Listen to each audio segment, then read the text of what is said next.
everyone and welcome back. I'm Diane Deziel and today I want to show you the basic modification to do a sleeveless bodice. To show you the basic modification, I first just retrace my block. I'm even going to trace my dart.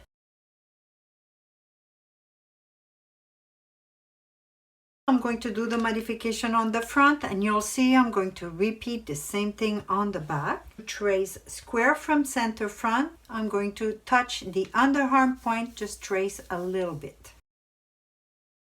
Then we're going to measure from the underarm point 1 centimeter or 3/8 of an inch inside the block. From that point, square with the line that we trace. We're going to measure 2 centimeters towards the top or 3/4 of an inch up. This is the new underarm point. We'll be able to connect this new underarm point to the waist.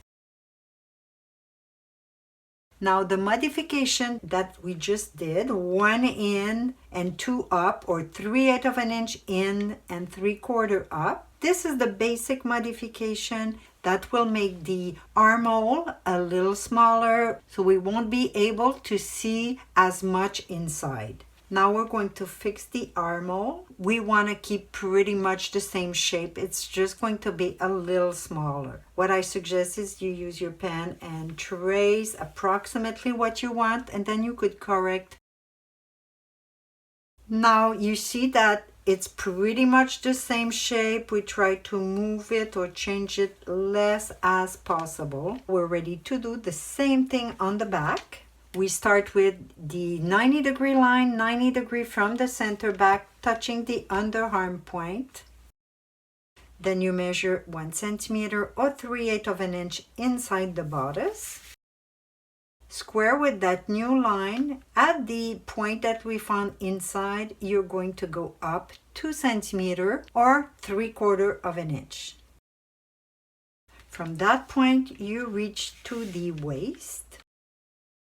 Then we have to fix the armhole, just like we did in the front. Try to keep the same shape, just a little smaller. I wanted to add a little information that you might need to do the finishing of that sleeveless top. It's the finishing with the facing that combines the neck facing and the armhole facing. Here, if you look at my front, I just have a little complication. I do have a dart that goes to the shoulder. And of course, on my facing, I don't want the dart. So what I will do is just close the dart so I could trace my facing. First, we fold on the first line, the one next to the center front. Then bring the first fold on top of the second line. To stabilize your paper, put pins. Now, another basic is the width of the facing. It's usually more or less 5 centimeters or 2 inches wide, and that's what I'm going to do. I'm going to mark my 5 centimeters or 2 inch down the neck on the center front. I'm going to trace square for a little while, and I'm going to do the same thing at the underarm seam, square with my underarm seam. I'm going to go down 5 cm or 2 inches and trace square for a little while. Now what we have left to do is a stretch S shape to connect both levels. The first half of the S curving up like that, and the second half is going to go opposite, so down. Now, depending on your neckline, this is my basic, so the facing cannot be higher than that, but depending on the neck, what you have to remember is that the facing line cannot be lower than the original apex. I'm going to leave my front pin because I didn't trace my facing yet. And now I'm going to do my back. I'm going to do the same thing again. Measure 5 centimeters down the center back. Trace square for a little while and 5 centimeters down the underarm point. Square with the side seam for a little while. Here I'm just missing folding the dart, folding the first side next to the center back and bring it over the second side. Here, maybe just to insist on the folding, if you notice, I'm folding and pressing more than what I need. In fact, here all the way to the end of the paper. Then when it's time for the second fold, I just bring the pivot down, and now it's just go by itself over the second line. Again, we're just going to place a pin to hold it close. Then we're going to connect both levels with a stretch S the same way. Now, when you're going to trace the back, try to reach the pivot of the shoulder dart if you have one. If not, like me, you try to go as close as possible. And I will show you what to do in that case when we trace the facing. The second thing you have to check is to make sure that you don't go narrower than 5 centimeters or 2 inches. So double check. You see how I enlarge it because the first line I traced was too little. Now I have my 5 centimeters or 2 inches. Finally, try not to make the corner too pointy because it's a little hard when you do the overlock.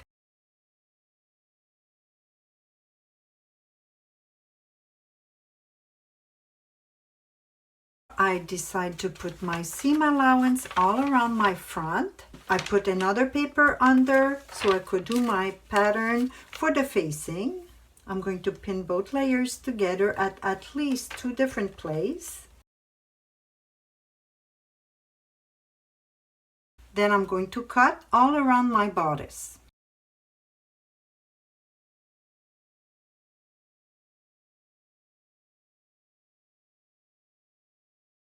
Now that my front bodice is cut, I'm going to trace the bottom of the facing. And of course, if you want, you could also trace the seam line. And finally, what you must do is indicate the armhole notch that is now to go bodice and facing together.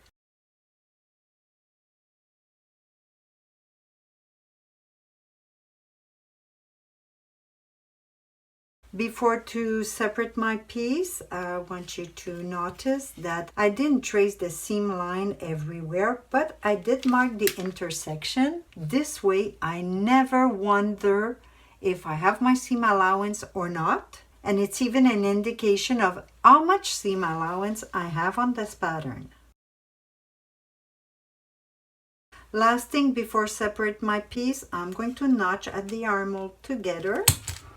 Then I just cut at the bottom line of the facing.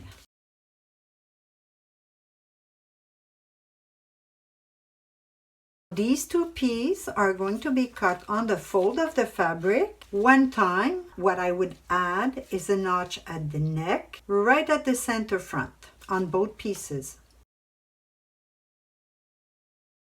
Now, I know it's a practice, but still you have to think always about an opening, how you're going to get into that garment. Today I'm going to do it on the back. The opening has to be all the way, just like a coat. You need a separable zipper or button all the way. For this one, I'm going to place just 1 centimeter and say that I'm going to have a separable zipper. I'm going to put my seam allowance all around.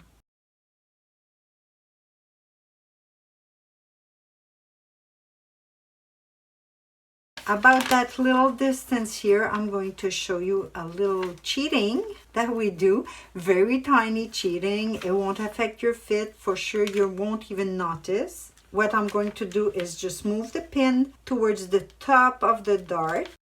And with the paper, it's usually pretty easy to just move the ending point. In fact, it's done by itself almost. To move the ending point, this little distance, from there to the style line. You see my pattern is flat. This way I could pin all the facing area onto another layer of paper to do my facing pattern piece.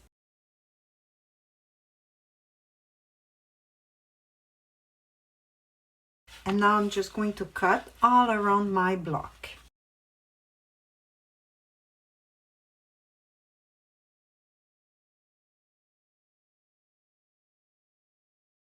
Just like we did on the front, we're going to trace the bottom of the facing. If you want the intersection or the full seam line, and finally the armhole notches.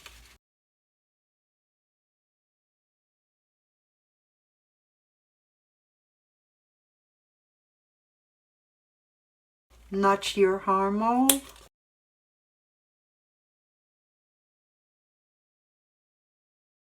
I'm going to cut the bottom of my facing. That's it, we complete the pattern for today. We have the two bodice pieces. The back will be cut one pair. And we have the two facing piece, and the back facing is also cut one pair. That's it for today. I hope you enjoy. Thanks for watching, and I see you soon.